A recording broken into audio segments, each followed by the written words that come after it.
Good morning at welcome to another vlog. Ngayon ulit tayo nakapag-vlog after 3 weeks po na hindi tayo nakapag-upload ng video. At ngayon pong araw na to ay papunta po kami sa SIP tayo pupunta, di ba? Punta po kami ng SIP Mall. SIP Mall ba? Punta po kami ng SIP Mall para magpabook po kami ng ticket. Opo, magpabook na po kami ng ticket. At ngayong araw po ito is November 4, which is Monday. At kahapon nag-last day na po ako sa aking trabaho, pero hindi na po ako nakapag-vlog kahapon kasi walang time, kasi tinuturuan ko yung bago kong kasama yung papalit sa akin, so wala akong time. At the same time medyo ayoko mag-vlog. At ngayong araw na to pupunta nga kami, magpapabook kami sa Emirates tayo, di ba?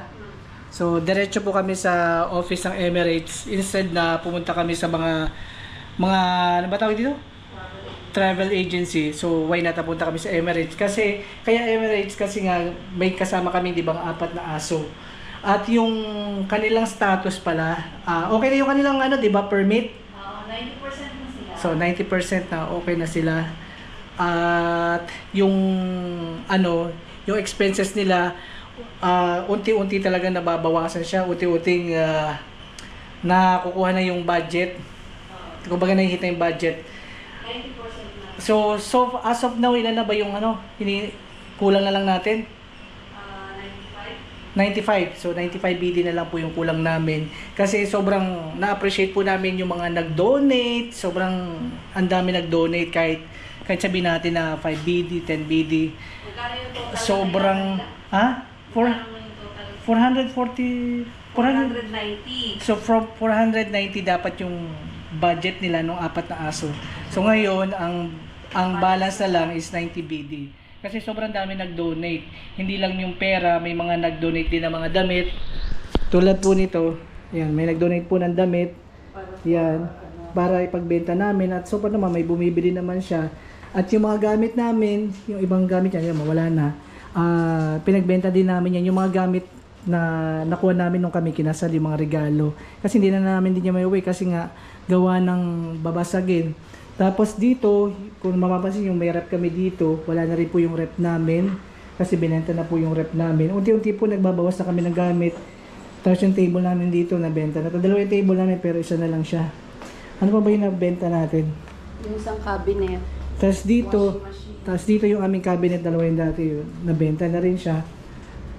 Tapos, ayan, yung washing machine namin, nabenta na rin. So, yung mga pinagbentahan niya, pandagdag doon sa gagamitin para sa kanila.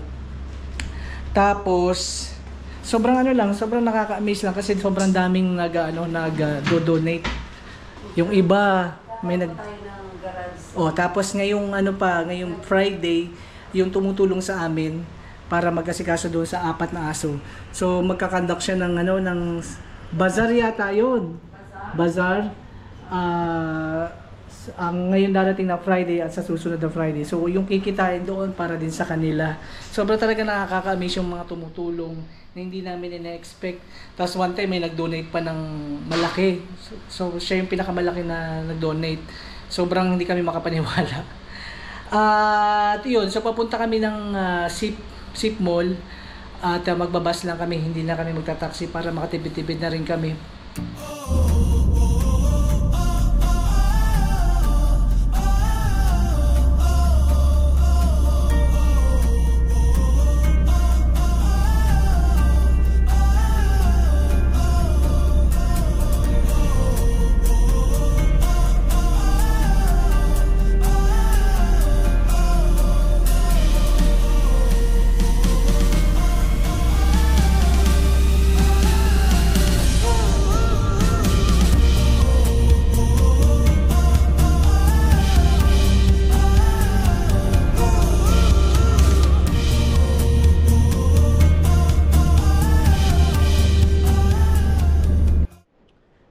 Kung nandito kayo sa SIP Mall, dito sa gate 10, yan, Emirates, yan, dyan kami pupunta. Masakit pa rin ba? Masakit. Nalalamig na nga ako. Pero parang sarado. Sarado. Ay, hindi, bukas. So, dito na kami. Papasok na kami. So nandito kami sa city center. At yan, tumitingin kami ng bag. Naghanap kami ng mura. At ito yung aming napili. Kasi ano daw to, no? Na-expand siya. At saka nakasale lang siya. From 25 BD ngayon, 19 BD ngayon. Huwag niyo muna ilalagay. Halin po. Ito, huwag niyo muna lalagay. Oo. Pag mag-set kayo. Bali ilang kilo, bali ang ano nito? 23 kilos. Ngayon 0-0. Okay. Lahat to 0-0. Lagyan niyo sa 0-0. Pindutin niyo po to. Lulubog po siya. Okay. Tapos simulan niyo na pa. Mamili ka ng example. Kung anong number ko Anong lang. number? Example 1, 2, 3. Ito, lagay ko 1, 2, 3. Yan. 1. Yan, 1, 2, 3. Basta lagyan niyo po sa gitna. Oo. Yan, tapos, dito niya babalik yan. Ayun na po yan. Tapos, Okay. pag naset niya na, saka niyo siya ilalagay. Okay. Yan. Tapos irarambol namin. Irarambol nyo.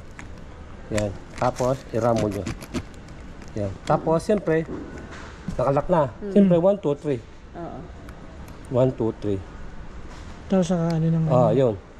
Yun yan. Okay, sir. Ngayon, kung i-reset nyo, 0-0 ulit. hindi na. 1, 2, 3 na 1, 2, 3 na. Kasi Kasi yun, lulubog tapos, namin. lubog nyo ulit. Lubog nyo ulit dito. Ibabalik ko sa 0-0 kasi dati niya 0-0 original. Okay.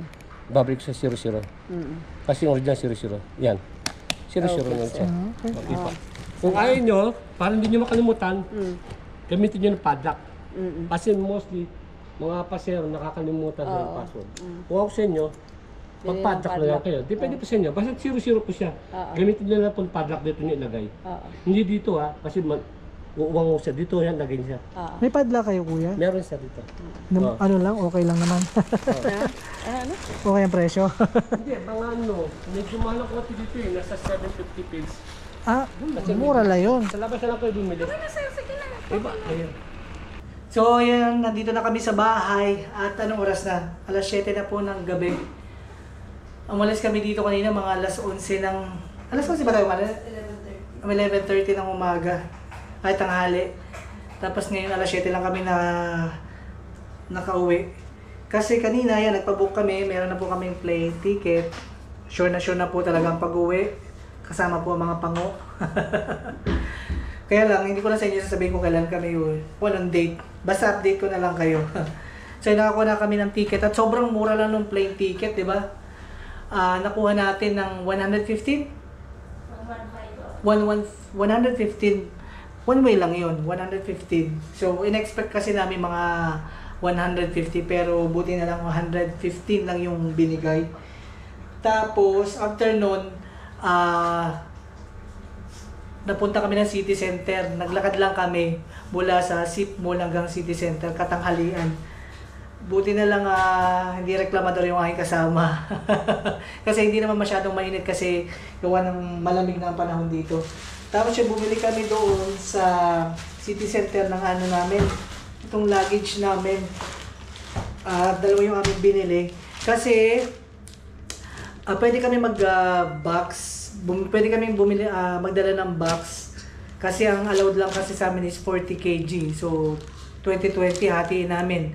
20 lang kilo dito tapos 20 doon sa box. So ang plano namin, instead na ipakargo na lang yung mga natitirang appliances. So ibabox na lang natin, di ba? Ibabox na lang namin para hati na lang namin dalawa kasi bali 80 kg yung allowed namin eh.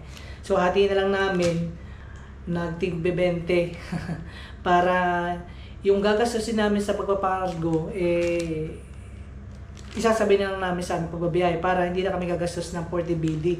Sayang din yung 40 BD. Tapos, ang tagal pa bago matanggap. Siguro, abutin pa siya ng 3 months. 3 months ba?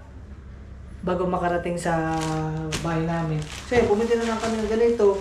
At nabili namin to ng siguro mga 20 BD. At nakasale na siya. Tapos, ang maganda dito kasi flexible siya. Tapos, mayroon siyang warranty. May warranty siya. May warranty din siya sa international eh. Scanin mo lang ito yung QR code dito. Tapos may warranty siya na, pag sa Pilipinas, 5 years. 5 years yung warranty niya. So maganda naman siya. So dalawa yung binili namin. Kasi tigisa nga kami. So yan. Tapos, yan, namili lang kami ng konting mga pasalubong. At saka yung mga damit namin. Ito, ayan. Punta kami sa Carrefour, bumili kami ng pasalubong.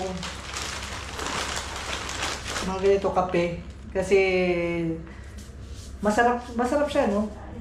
Ano siya kasi, ano ba to? Brewed? Brewed coffee siya. Sobrang ano lang siya.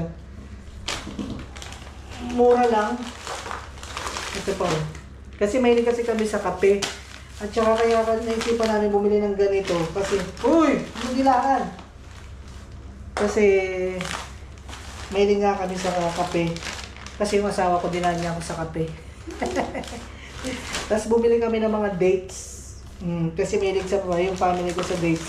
So, pasalubong na rin. Maraming to. Iba't ibang klaseng dates. Tapos yan. Mga ano naman to, mga...